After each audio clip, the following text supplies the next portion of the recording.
स्वागत आहे। आज आपण बनवणार आहोत फणसाची भाजी। चला तर बघूया ही फणसाची भाजी आपण कशी बनवायची। भाजी बनवायला सुरुवात करूया। हे बघा मी स्वच्छ धुवून घेतलं आहे आणि ते बघा बी आहे ना फणसाची ती पण स्वच्छ धुवून घेतली आहे। तर चला आपण आता भाजी बनवायला सुरुवात करूया। तर इथे बघा मी 1 चमचा तेल घालून घेते, त्यामध्ये आपण पाव चमचा राई घालून घेऊया।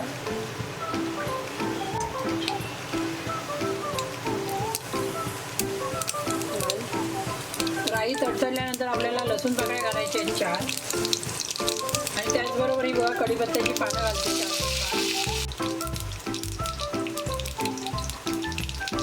4। यामध्ये आपण 1 चिमटी हिंग घालून घेऊया। हिंग घातल्यामुळे भाजीचा खातो त्यावेळी आपल्याला त्रास होत नाही। आता आपल्याला यामध्ये पाव चमचा बघा हळद घालून घ्यायची आहे। तिखट भाजी बनवणार आहे त्यासाठी हा बघा मी लाल मसाला घालून घेते। तुमच्याजवळ जो पण मसाला असेल लाल कलरचा त्याचा तुम्ही वापर करू शकता। फणसाच्या बिया घालून घेऊया।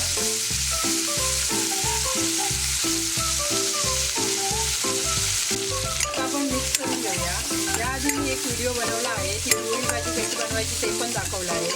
ती लाल पण भाजी कशी बनवायची ते पण आपण बघून घेऊया एक वेळा। हे बघा आता आपल्याला असं व्यवस्थित बी आहे ना फणसाची मिक्स करून घ्यायची आहे मसाल्यामध्ये। आणि यामध्ये आता मी बघा अर्धा ग्लास पाणी घालून घेते। अंदाजे 1 वाटी पाण्याचा वापर करायचा आहे आपल्याला। आणि आता ही बी आपण स्लो गॅसवरती शिजवून घेऊया। तर तुम्ही बघू शकता हे बघा 5 ते 7 मिनटं झालेली आहे आणि आता आपण बघूया फणसाची बी व्यवस्थित शिजली आहे काय। तर तुम्ही बघू शकता ही फणसाची बी आहे ना कोवळी असते, लगेच शिजते ही बघा। तर आता आपण त्यामध्ये गरे घालून घेऊया। त्याआधी मी हे बघा थोडं खोबरं घालून घेणार आहे।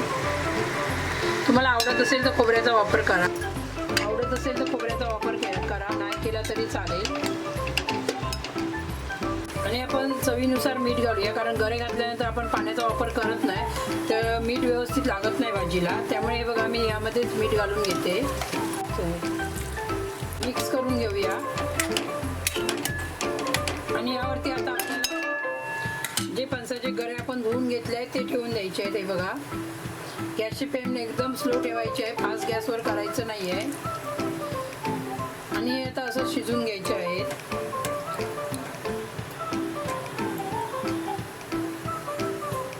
आता हे बघा थोडे मी असं परतून घेते बघा।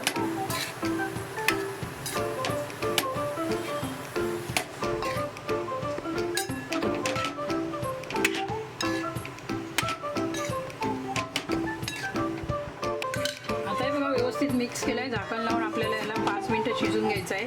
पाण्याचा वापर करायचा नाही, गॅसची फ्लेम एकदम स्लो ठेवायची आहे। तर तुम्ही बघू शकता हे बघा 5 मिनिटं मी व्यवस्थित असं शिजून घेतली आहे आणि बघा बघू शकता तुम्ही मस्तपैकी याची सुकी भाजी तयार झाली आहे। तर ही माझी रेसिपी कशी वाटली ती नक्कीच मला कमेंट करून सांगा। माझ्या चॅनलला सबस्क्राईब करा, लाईक करा, जास्तीत जास्त शेअर करा। धन्यवाद।